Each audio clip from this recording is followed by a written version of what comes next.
Aujourd'hui, on ouvre ensemble la case numéro 5 de notre calendrier de l'Avent. Et pour ce jour numéro 5, on part sur un accessoire à coudre pour les femmes, mais aussi pour les hommes. Vous l'avez deviné, aujourd'hui, on coud une trousse, et c'est une trousse qui peut servir vraiment pour tout, comme trousse d'école, trousse de soins, trousse de couture, trousse de maquillage. Vraiment, avec cette forme arrondie, vous pouvez mettre plein de choses dedans. Donc, si le patron vous intéresse, vous pouvez le retrouver sur mon site atelierjumadi.fr. Et maintenant, on passe au tuto pour coudre cette trousse arrondie. Première étape, on surfile tous les bords de notre poche intérieure parce que oui, j'ai pensé à vous mettre une poche plaquée à l'intérieur. Après avoir surfilé les bords, on vient les replier sur 1 centimètre vers l'intérieur et on vient bien marquer ces replis au fer à repasser. Après cela, on plie une seconde fois le bas et le haut de notre pièce sur 1 centimètre toujours pour venir créer deux ourlets. Et on pense à maintenir nos deux ourlets sur le haut et sur le bas de notre pièce avec une piqûre nervure. La pièce poche est prête, on peut l'assembler à notre doublure trousse. On la place bien au centre de notre pièce doublure trousse en suivant les repères qui sont indiqués sur le patron pour être sûr de bien la placer. Et ensuite, on assemble les deux bords avec une couture à 0,5 cm pour la maintenir sur notre doublure. Ensuite, en fonction des crans qui sont disponibles sur la pièce poche, on va venir créer deux coutures qui sont parallèles à notre poche pour pouvoir créer les deux compartiments de chaque côté de notre poche. La poche est bien assemblée, on passe maintenant à la suite avec la préparation de nos languettes. Prenez une de vos languettes et venez replier les bords de votre languette, donc les bords les plus longs vers l'intérieur, comme si vous formiez un biais. Et ensuite, venez replier votre languette en deux dans le sens de sa longueur pour pouvoir la créer. Pour maintenir la languette pliée en deux, je vous conseille de faire une couture à 0,5 cm sur le bas. Et on répète les mêmes opérations pour notre deuxième languette. La trousse commence à prendre forme petit à petit, on s'occupe maintenant du zip. Pour ça, prenez une pièce côté zip et votre zip et venez placer votre zip endroit contre endroit sur un des deux bords de votre pièce côté zip. Exactement ce que je vous montre en vidéo. On pense bien à centrer notre zip car il est plus grand que notre pièce, c'est normal. Après ça, on vient superposer notre pièce côté zip doublure, donc l'endroit de la pièce vient se superposer sur le zip pour ensuite que l'on assemble les trois pièces ensemble, donc tissu, doublure et zip.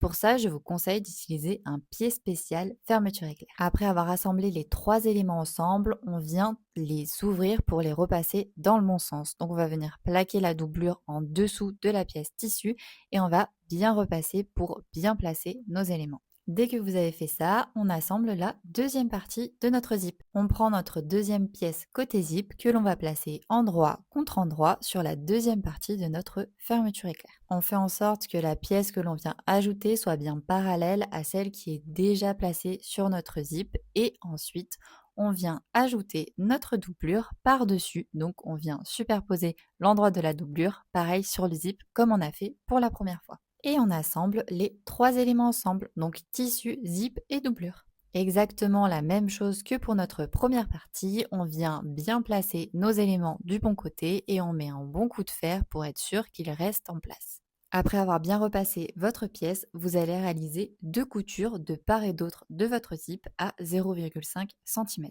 Ces coutures sont là afin d'éviter que le zip ne se coince dans les tissus lorsqu'on ouvre ou qu'on ferme la trousse. Vous allez voir réaliser ces deux coutures, ça change tout.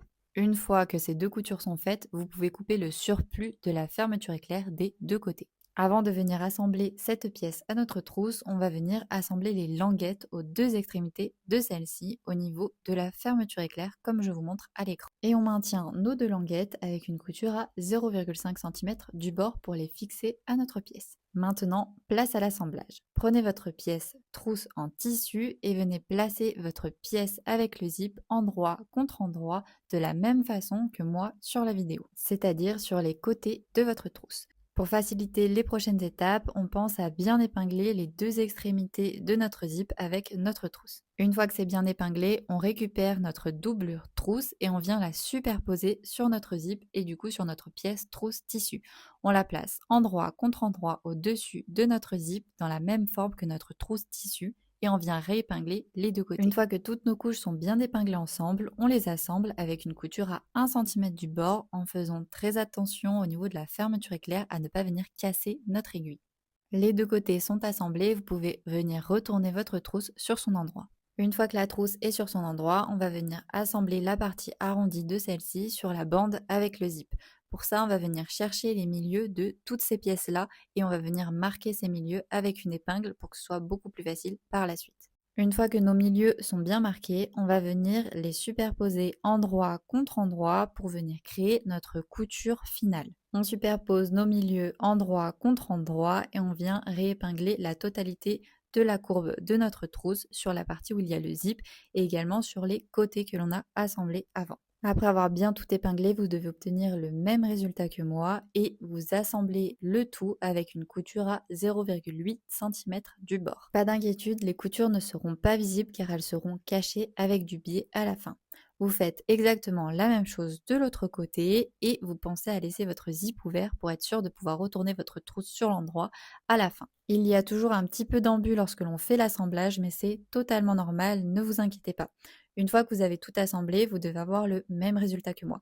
Maintenant, on va venir assembler notre biais pour créer une jolie finition. Coupez un morceau de biais de la même longueur que la couture que vous devez recouvrir, plus 2 cm de marge. Repliez les deux extrémités de votre biais sur 1 cm vers l'intérieur pour créer des bords propres. Et ensuite, placez l'endroit de votre biais sur la couture que l'on va recouvrir. Épinglez la totalité de votre biais sur la couture que l'on va recouvrir et ensuite assemblez votre biais à cette couture avec une couture à 1 cm du bord. Dès que vous avez fait votre couture, crantez la totalité de l'arrondi de votre trousse et si besoin, vous pouvez légèrement dégarnir la couture. Ensuite, venez rabattre la deuxième partie qui est repliée de votre biais sur votre couture pour venir l'enfermer à l'intérieur de votre biais. Faites cette opération sur la totalité de votre biais, c'est-à-dire venez enfermer la couture à l'intérieur de votre biais et ensuite venez fixer votre biais avec une piqûre nervure. Votre premier biais est bien posé sur votre couture pour que ce soit très joli et très bien fini. Il ne vous reste plus qu'à faire exactement la même chose sur la deuxième couture visible dans votre trousse. Vos deux biais sont bien posés et votre trousse est terminée. Il ne vous reste plus qu'à la repasser sur son endroit. J'espère que cette nouvelle case du calendrier de l'Avent et le tuto vous auront plu. N'hésitez pas à me le dire en commentaire et moi je vous dis à demain pour une nouvelle surprise.